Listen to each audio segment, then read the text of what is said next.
Good morning students, how are you. और मेरे पास काफ़ी बच्चों की इन्फॉर्मेशन आ चुकी है मेरे पास कि आपने फर्स्ट चैप्टर आपने कंप्लीट कर लिया है, लेकिन अभी भी 8-10 बच्चे ऐसे हैं जिनके नाम मैं मेंशन कर दूंगी अपने ग्रुप में, तो वो भी जल्दी से ही अपना काम कंप्लीट कर देंगे। तो अब हम जो पॉपुलेशन जो फर्स्ट चैप्टर है आपका we have completed. Second chapter जो हमने स्टार्ट किया हुआ था, the world population distribution density and growth, इसका सेकेंड पार्ट आज कंप्लीट करेंगे। तो फर्स्ट पार्ट ऑलरेडी आपने देख लिया है इसका, और उसके कुछ असाइनमेंट के क्वेश्चंस भी मैंने दिए थे। I hope you have completed that also. Now in second part the topic is components of population change. ठीक है, जो कंपोनेंट्स ऑफ पॉपुलेशन चेंज का मतलब यह है कि वो कौन से कंपोनेंट्स हैं जिससे हमें पता लगता है कि किसी एरिया की पॉपुलेशन चेंज हो रही है। चेंज मतलब इट कैन बी डिक्रीज और इट कैन बी इंक्रीज। ठीक है, तो इसके 3 कंपोनेंट्स है। There are 3 components. There are 3 components of population change is birth, death and migration. किसी भी एरिया की अगर पॉपुलेशन चेंज हो रही है तो वहां पर 3 कंपोनेंट्स हैं। Number 1 is birth, number 2 is death and number 3 is migration. ठीक है, अगर बर्थ हो रही है तो इट मीन्स कि पॉपुलेशन का नंबर इंक्रीज हो रहा है। अगर डेथ हो रही है तो पॉपुलेशन का नंबर जो है वो डिक्रीज हो रहा है ना। और इसी तरह से माइग्रेशन भी अपना पॉपुलेशन चेंज पे इफेक्ट डाल रही है, यानी कि इन माइग्रेशन जो है वो पॉपुलेशन को इंक्रीज कर रही है और आउट माइग्रेशन जो है वो डिक्रीज कर रही है। समझ में आ गया? तो these are the 3 components of population change, birth, death and migration. अब यहाँ पर there is a one word, the crude birth rate. कैसे निकालते हैं? क्रूड बर्थ रेट जो है it is expressed as number of life birth in a year per 1000 of population. यानी कि सीबीआर निकालने के लिए you have to calculate like this. CBR is equal to BI, यानी कि BI means birth divided by population, P means population multiply by 1000। ठीक है, it is calculate like this. यानी कि क्रूड बर्थ रेट, किसी भी एरिया के crude birth rate अगर हमने निकालनी है तो this is the formula by which we can calculate the crude birth rate. इसी तरह से क्रूड डेथ रेट भी हम निकाल सकते हैं, दैट इज कॉल्ड सीडीआर, यानी कि deaths, number of deaths divided by population multiply by 1000। ठीक है, these questions will be come in a 1 marks questions और इन अ एमसीक्यू क्वेश्चंस। तो ये आपने ध्यान से देखना है कि ये आपका क्रूड बर्थ रेट क्या है and how it is calculated. Clear?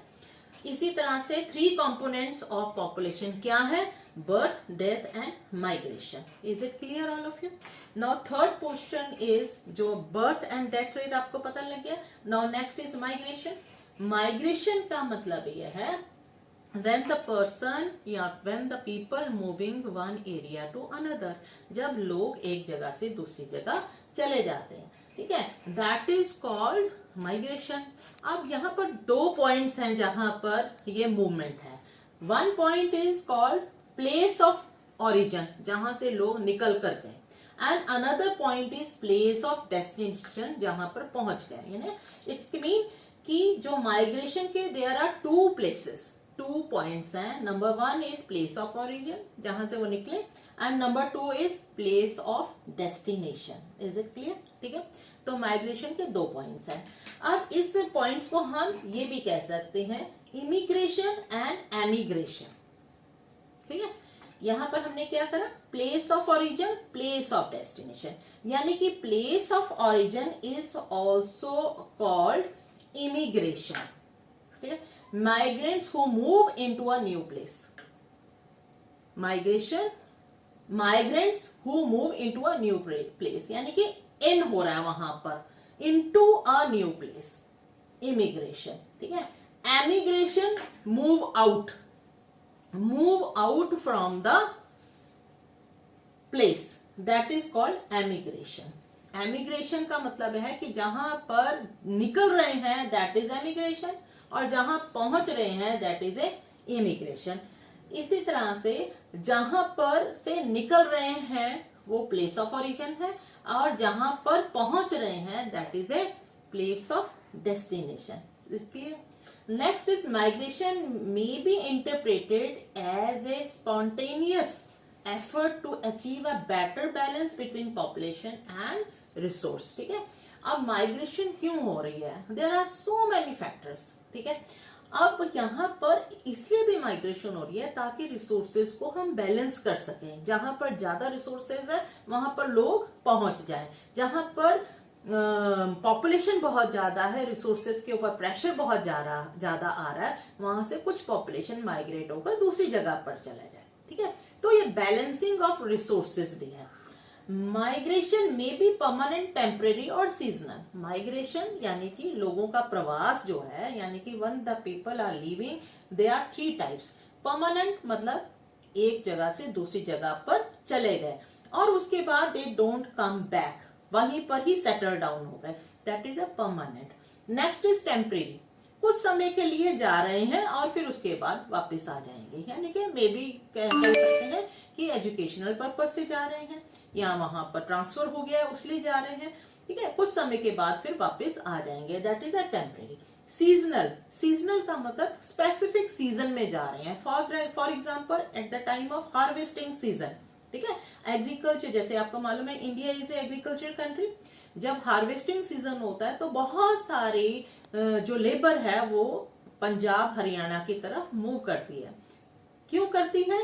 ताकि यहाँ पर डिमांड बहुत ज्यादा है, क्योंकि एग्रीकल्चर लैंड है तो सीजन में इसकी रिक्वायरमेंट है. Is it clear? तो that migration is called seasonal migration. तो migration can be identified according to 3 types. Number 1 is permanent, number 2 is temporary and number 3 is seasonal. Is it clear? इसी तरह से migration जो है rural to rural भी है, rural to urban भी है and urban to urban. These are the streams of migration. ठीक है, इसको हम डिटेल में, हमारा जब नेक्स्ट हम इंडिया वाली बुक में उसमें ये डिटेल में दे रखा, उस समय हम इसको और डिटेल में करेंगे. These are called streams of migration. Is it clear? अब emigration and immigration already I have told you. अब माइग्रेशन के देयर आर सम फैक्टर्स, कारण है माइग्रेशन. ऐसे नहीं है कि हमारा मन करा और हम उठकर दूसरी जगह पर चले गए, नहीं. There are some factors. इन फैक्टर्स को हम कहते हैं पुश एंड पुल. अब आपको मालूम है पुश मतलब धक्का देना, पुल मतलब अपनी तरफ खींचना. तो माइग्रेंट्स जो हैं वो पुश एंड पुल होते हैं. उसके कुछ फैक्टर्स है. फॉर एग्जाम्पल पुश मतलब कि उस प्लेस से निकलकर दूसरी तरफ जा रही है. ठीक है, अब वो क्या रीजंस है? These are push factors. कौन से? अनएम्प्लॉयमेंट है, वहां रहना नहीं चाहते, वहां पर कोई नौकरी नहीं है इसलिए वहां पर रहना नहीं चाह रहे. They move out. Poor living style है. ठीक है, conditions are very poor. Political turmoil है, पॉलिटिकल इंस्टेबिलिटी है, अनप्लेजेंट क्लाइमेट है, natural disaster, epidemic, socio economic backwardness. ये सारे के सारे फैक्टर्स जो हैं लोगों को कहता है कि यहां से निकलिए, कहीं और जगह पर जाएं जहां पर हमें ये सब प्रॉब्लम्स फेस ना करनी पड़े. ठीक है, this is called push factor. धक्का मिल रहा है बार बार. ठीक है, and they move out. Another is कोई और एरिया है वो अपनी तरफ अट्रैक्ट कर रहा है. ठीक है, अट्रैक्ट यानी कि पुल कर रहा है. That factors are called pull factors. Pull factors का मतलब है डेस्टिनेशन पॉइंट वो कौन सा देख रहे हैं, कौन से डेस्टिनेशन पॉइंट पे जाना है, अट्रैक्ट कर रही है वो एरियाज. ठीक है, फॉर एग्जाम्पल बेटर जॉब्स, वहां पर बहुत सारी jobs opportunities are there. Living condition is very good, बहुत अच्छी लिविंग कंडीशंस है, हर तरह की फैसिलिटीज आर अवेलेबल देयर. ठीक है, स्टेबिलिटी है, पीस है, शांति है. ठीक है, और सिक्योरिटी है, लाइफ की सिक्योरिटी है, प्रॉपर्टी एंड प्लेजेंट क्लाइमेट है. ठीक है, बहुत अच्छी weather conditions are also good. तो ये सब रीजंस जो हैं दीज आर कॉल्ड पुश और पुल फैक्टर्स ऑफ माइग्रेशन. इसलिए लोग they are moving from one area to another area. Is it clear? But this chapter we will go in a detail in a migration chapter. Okay, next is trends in population growth. अब हम trends देखेंगे कि जब आज से 12,000 साल पहले और आज तक पॉपुलेशन चेंजेस किस तरह से हुई, उसकी ग्रोथ जो है that is very slow. Starting के अगर हम ईयर्स देखें तो पॉपुलेशन ग्रोथ जो है वो बहुत कम हुई है। For example the evolution and introduction of agriculture, आज से 12,000 साल पहले एग्रीकल्चर इंट्रोड्यूस हुआ, यानी कि लोगों को पता लगा कैसे एग्रीकल्चर करनी है। और 12,000 साल से लेकर 8,000 साल तक पॉपुलेशन जो है वो रफली 8 मिलियन ही रही, ठीक है, बहुत कम पॉपुलेशन। इसके बाद इन द फर्स्ट सेंचुरी, यानी कि eight the time of Christ birth, population जो है वो इंक्रीज हुई 300 मिलियन, ठीक है। और उसके बाद ये एकदम से एक्सपेंड करी eight the time of trading, world trade शुरू हो गया और 16th एंड 17th सेंचुरी में रैपिडली इंक्रीज होनी शुरू हो गई पॉपुलेशन। अराउंड 1750 इंडस्ट्रियल रेवोल्यूशन हुआ और पॉपुलेशन पहुंच गई 550 millions. These are the facts. We have to learn these facts also and we have to understand these facts. ठीक है। वर्ल्ड पॉपुलेशन जो है at the time of 18th century industrial revolution आ गया, ठीक है, और धीरे धीरे एक्सप्लोड होनी शुरू हो गई, यानी कि पॉपुलेशन तेजी से इंक्रीज होनी शुरू हो गई। फिर आ गया टेक्नोलॉजिकल एडवांसमेंट्स और पॉपुलेशन रेगुलरली बढ़ती रही। इसको हम इस डायग्राम के जरिए समझ सकते हैं, ठीक है। At the time of 1200 years, birth of Christ, then उसके बाद these are the reasons are given कि why population increase one by one regions, ठीक है। यहाँ पर डेवलपमेंट ऑफ एग्रीकल्चर आ गया, then age of European exploration हो गया, industrial revolution, transportation, sanitation, biotechnology, information and computers, these are the different reasons की लगातार we are going in a comfortable zone. हमें हमारी सैनिटेशन हेल्थ कंडीशंस बढ़ती चले गई, हमारे को आरामदायक जीवन मिल गया और इस तरह से हमारी पॉपुलेशन लगातार इंक्रीज होती चले गई। तो अगर आपको ये क्वेश्चन आता है, ठीक है, explain the trends in population growth, you have to write on these points. इसके साथ कि आपने ये डायग्राम बनाना है, this diagram is must, okay, ठीक है। और इसी के साथ यहाँ पर देखिए एक ये टाइम लाइन के जरिए भी बताया गया है कि किस तरह से 1 बिलियन टू 2 बिलियन हुआ, फिर 3, फिर 4, 5, 6, 7 बिलियन तक पॉपुलेशन कैसे इंक्रीज हुई है and in a how much years it will take, okay. Next is this is work for the map work. Population growth rate है, लेकिन ये हमारे पास जो डाटा है दैट इज 1995-2000, हमारी नई बुक्स में नया डाटा अभी तक नहीं आया है, बट हमको यही डाटा को इसके अकॉर्डिंगली करना है। ये कंट्रीज हैं Liberia, Somalia, Yemen, Saudi Arabia and Oman. These 5 countries में आज के समय में भी पॉपुलेशन इंक्रीज हो रही है, regularly increase. High means population increase हो रही है, लो मीन्स पॉपुलेशन डिक्रीज हो रही है। Is it clear?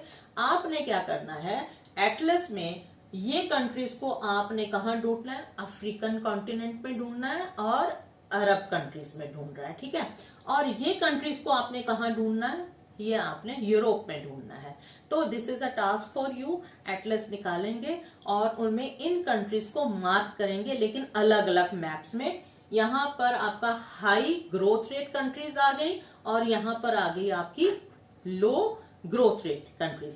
सबसे ज्यादा जो मैप में आपको एग्जाम में आता है, हाईएस्ट ग्रोथ रेट कौन सी है, Liberia in Africa, and lowest growth rate किसका है, Latvia in Europe. Is it clear? ये दोनों को आई बाय हार्ट आप याद करेंगे, Liberia in Africa and Latvia in Europe, ठीक है। और इन सभी कंट्रीज को आप मार्क कर लेंगे, यूज डिफरेंट कलर, ठीक है। इसको आप रेड से मार्क कर दीजिए, इसको ग्रीन कलर के पॉइंट्स लगा दीजिए जहां पर आपने ये मैप को मार्क करना है। Is it clear? ठीक है। तो this is task for you, ये मैंने लास्ट में एग्जाम आपको असाइनमेंट में भी दे रखा है। दीज आर द कंट्रीज जहां पर पॉपुलेशन इंक्रीज हो रही है, these are the countries where the population is decreasing. Next is doubling time of population, doubling time of world population. ये ऑलरेडी मैंने आपको बताया है, ये इसके पीछे जहां पर ये है, यहाँ पर 100 इयर्स में कितना पॉपुलेशन कब इंक्रीज हुआ, फिर उसके बाद डिफरेंट डिफरेंट ईयर्स में कितना पॉपुलेशन होता चला गया। यहाँ पर अगर हम देखें, it took more than 1 million years for the human population, 1 million पहुंचने में उसको काफी समय लगा, millions of years it will take, but took only 12 years for it to rise from 1 billion to 6 billion year, यानी कि 12 साल में ही 5 बिलियन से डबल होकर आगे इंक्रीज हो गई, यानी कि 1 मिलियन इंक्रीज हो गया, 6 बिलियन में पहुंच गया।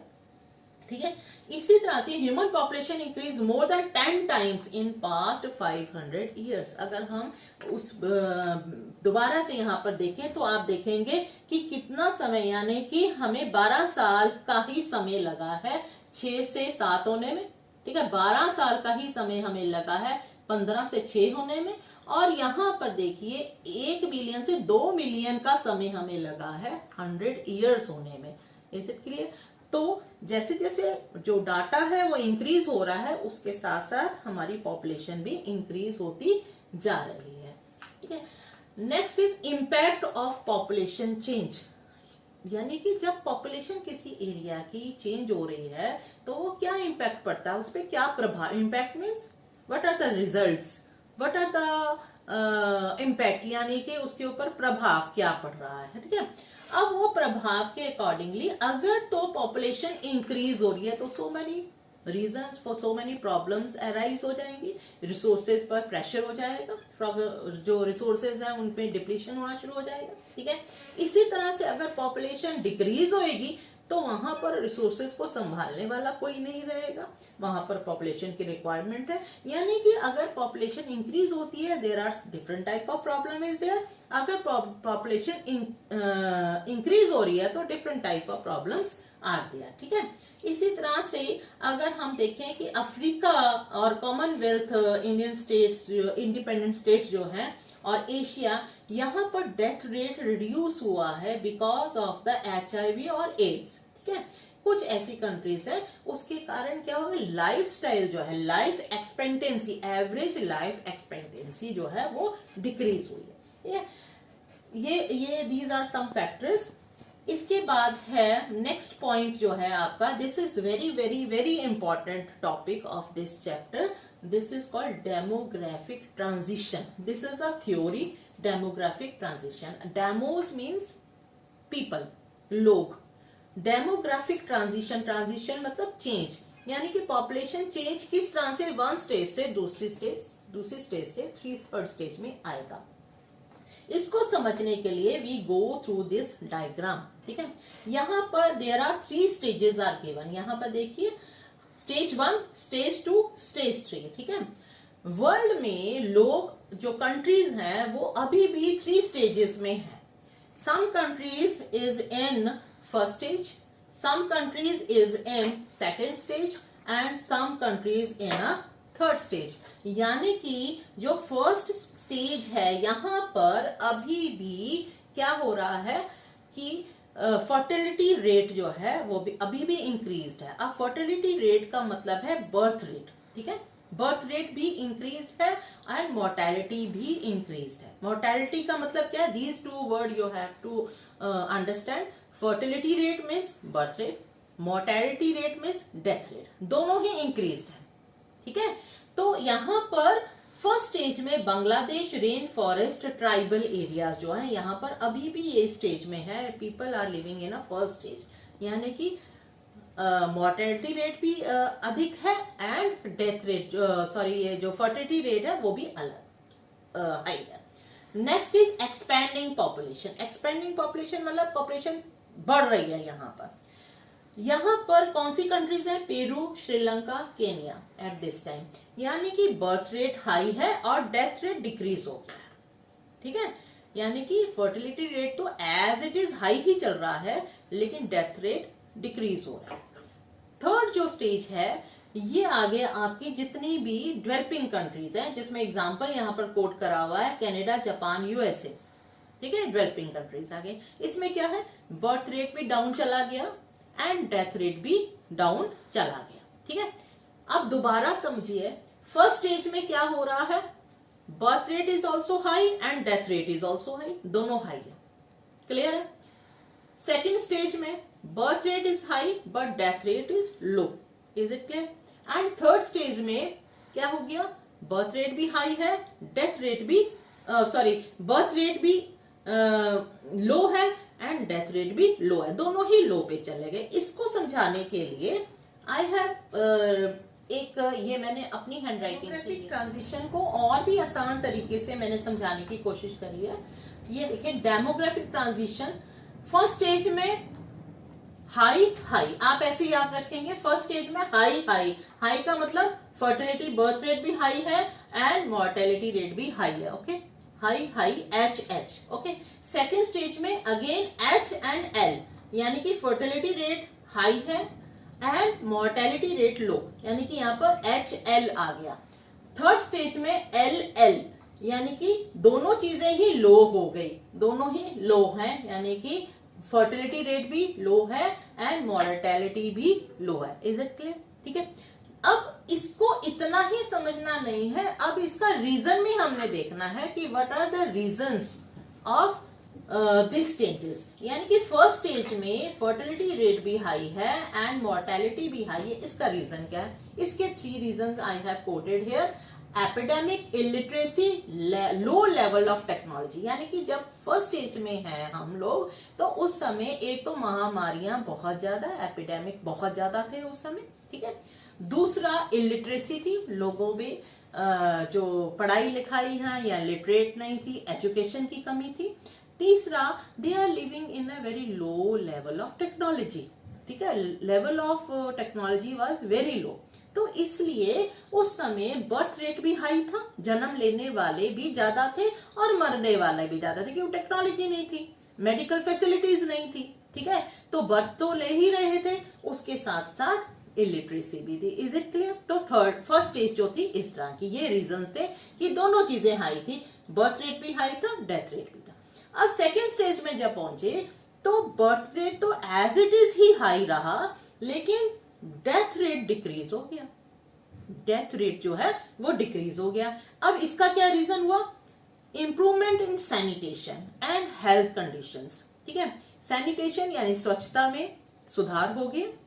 अब जब स्वच्छता में सुधार हुआ तो एपिडेमिक्स कम होने शुरू हो गए और हेल्थ फैसिलिटीज बढ़ जाने के कारण डेथ रेट जो है वो कंट्रोल हो गया, डेथ्स कम होनी शुरू हो गई और फर्टिलिटी जो है वो एज इट इज हाई रहा बिकॉज ऑफ द इलिटरेसी। यहाँ पर इलिटरेसी अभी भी थी, ठीक है, लोगों में ये धारणा थी कि जो है जन्म लेना जो है वो भगवान की ही देन है, ठीक है, तो उसकी कोई टेक्नोलॉजी भी डेवलप नहीं हुई थी, इसलिए फर्टिलिटी एज इट इज रही, birth rate as it is ही रहा, लेकिन डेथ रेट जो है वो कंट्रोल हो गया, इज इट क्लियर? तो उससे क्या हुआ, पॉपुलेशन बड़ी तेजी से एक्सपैंड हुई, बड़ी तेजी से बढ़ी, यानी कि जन्म तो ले ही रहे हैं लेकिन डेथ कंट्रोल हो गई, ठीक है। अब आ गया थर्ड स्टेज। अब थर्ड स्टेज में दोनों ही चीजें लो हो गई, यानी कि फर्टिलिटी भी लो हो गई एंड डेथ रेट भी लो हो गया। अब क्या रीजन हुआ यहाँ पर रीजन हुआ अर्बनाइज्ड। अब लोग जो है वो विलेजेस से निकलकर अर्बन एरियाज में रहने लग गए।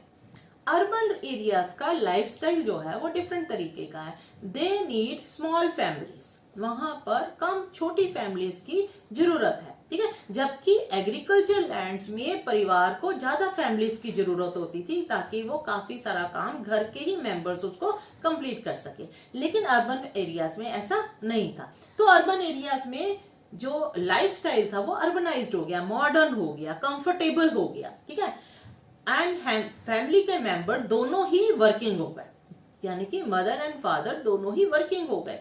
लिटरेसी रेट इंक्रीज हो गया, जो एजुकेशन सिस्टम था उसमें चेंजेस आ गए, एजुकेशन इंक्रीज हो गई लोगों की, ठीक है, एंड हाई टेक्नोलॉजी आ गई, टेक्नोलॉजी भी बहुत आ गई। Now they can control birth rate also.